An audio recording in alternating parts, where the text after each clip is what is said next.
whatever month it is we've just finished. Just let that sink in for a minute. 50 pence. What can you actually get for 50 pence these days? Not a lot. My neighbour has just started drilling, so I'm going to try and get these filmed in the in-between moments of quiet. Hello, I'm Charlotte and this is Books and Bargains.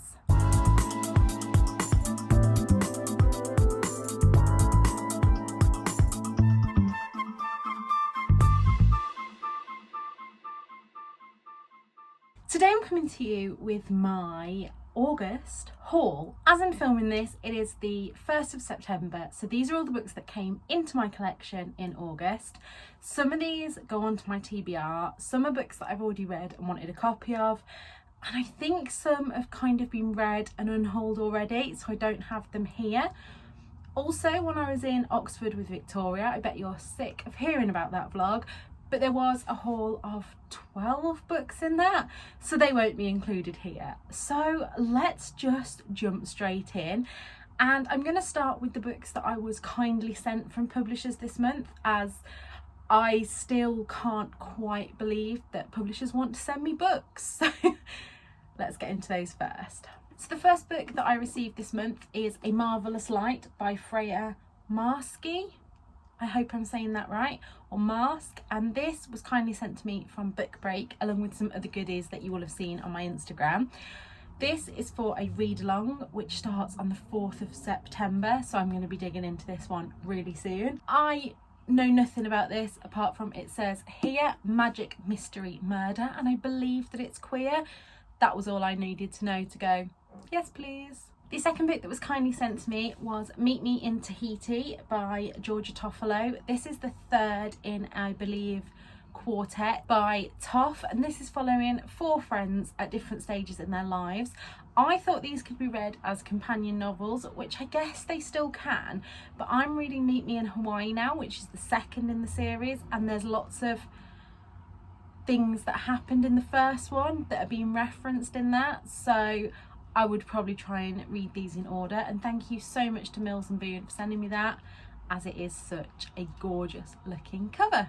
The next book is Charred by Andrina Lian, and the author kindly reached out to me on Instagram and asked me if I would like to read this after I followed her from watching her on a programme on telly. This is a survivor speaks her truth to inspire, and again, looking forward to getting into that one soon. Now the next two, I have a feeling that I've already talked about these on here somewhere, but I can't be sure, so I thought that I would include them here anyway. And the first one of those is Just Haven't Met You Yet by Sophie Cousins, and every time I look at this book I go, just haven't met you yet. So that is where my brain goes. Again, don't want to read too much into the blurb. All I've read is Will the Wrong Suitcase Lead Her to Love? I read and quite enjoyed This Time Last Year,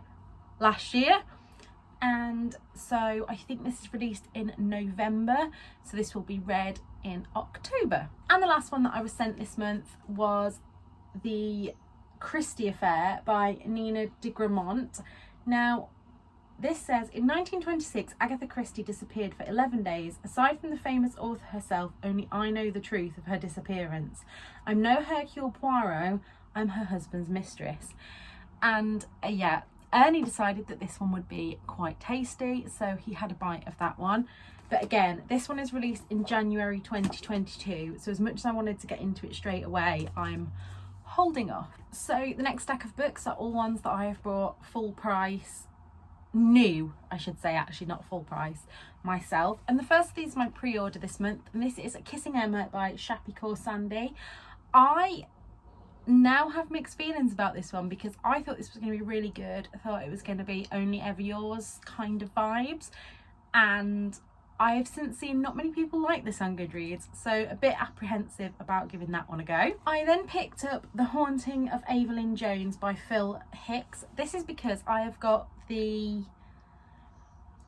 Bewitching of Avalon Jones on my NetGalley, and I believe that that is the sequel to this one, and it's witches season coming up soon, so I wanted to read that. The next two I also treated myself to off Amazon, and neither of these count towards my TBR as I have already read them. And the first one of these is The Bookshop on the Corner by Jenny Colgan. This is a beautiful kind of feel-good girl runs away to Scotland and opens a travelling bookshop. And I wanted to have my own copy. And also All About Us by Tom Ellen, which I may not have talked about on here for a while, so if you're a new subscriber you probably haven't heard me talk about this one, but I absolutely raved about it last year. This is a very much, it's a sort of, I mean, a lot of it happens at Christmas, but I wouldn't necessarily call it a Christmas novel. It is a time travel Christmas past, but more modern. Yeah, really enjoyed that one, so wanted my own copy. And then one night we were in Tesco and I got drawn in by the, I think it's two for £8 on the books. So the first one that I picked up was The Castaways by Lucy Clarke. I almost bought this in Oxford but didn't, and then when I saw it on their deal I just had to buy it. It is just another thriller set on a island, and Lucy Clarke, She Let Me In, is one of the best thrillers that I've ever read, so I thought I'd pick up this. And then to make up the deal I noticed The Mermaid of Black Conch, which I don't really know much about, but I know that it won the Costa Book Award 2020, and I like buying diverse books when I see them in supermarkets. I've said this before, I was really disappointed in Morrisons at the beginning of this year because it was when I was trying to get my head around diversity and I was asking myself what is wrong with enjoying white authors, and it wasn't so much that there's anything wrong with enjoying them, it's just that the books that are pushed into the mainstream focus in both Tesco, Morrisons and Sainsbury's at the time were all white authors. So yeah, I don't know if I'm doing the right thing, but I like to buy diverse authors when I see them there, because I think the more we buy those books from those places, the more they'll stock.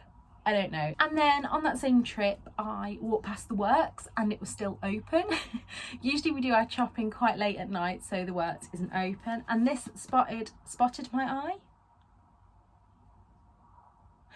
This caught my eye from right across the shop, and that is The Unhoneymooners by Christina Lauren. I feel like I'm a bad romance fan because I haven't read any Christina Lauren yet, and people keep telling me that I should. So this was in the 3 for £5 deal, but I only bought this one. That's something that I've never done before, but I was like, I'm just going to be picking up 2 other books for the sake of it, and there weren't any that really stood out to me, so just this one. So if the angle has changed slightly, that is because I just sent my phone flying. It appears to be okay, so let's carry on. All these books now were from charity shops, and I'm going to go in price order from highest to lowest. So the first one I bought was a British Heart Foundation £2, and this was Elizabeth Strout's Olive Ketteridge.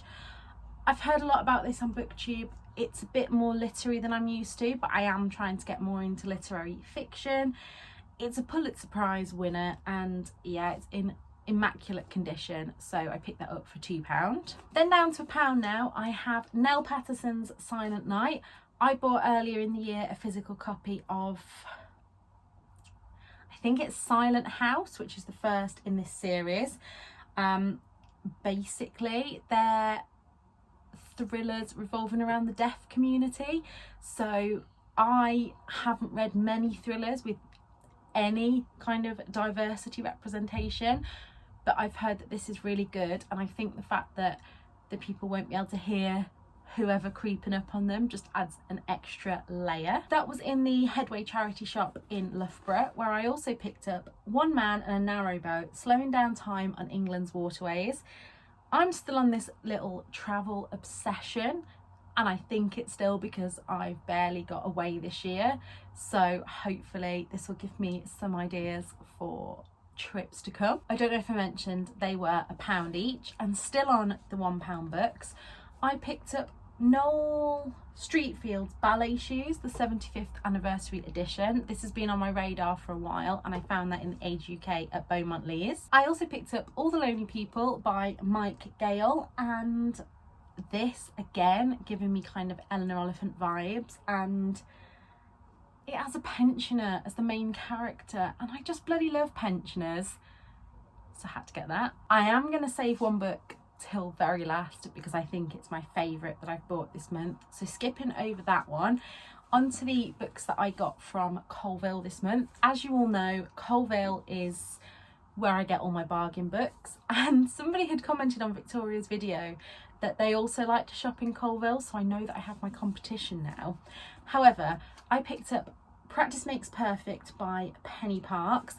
This is in the Larkford series, I think it's called. Yeah, it's a surgery at Larkford. I've already got Out of Practice, and I really hope that my Cozy Blanket Book Club want to read this series next year, because I want to read it so badly. And then in the animal charity shop, where their books are 20p for a paperback, 50p for a hardback, I picked up 14,000 Things to Be Happy About, and I've just been loving just dipping into this. It is literally just a stream of consciousness of happy things, and it's like new potatoes steamed in their jackets, sweet and moist with a light spicing of salt and herbs, pastel colours, remembering when there were no movie ratings, an aromatic puff of frying onion wafting out the door, and it's just making me smile. So that was definitely 20p well spent. Also for 20p, I picked up Call Me By Your Name by Andre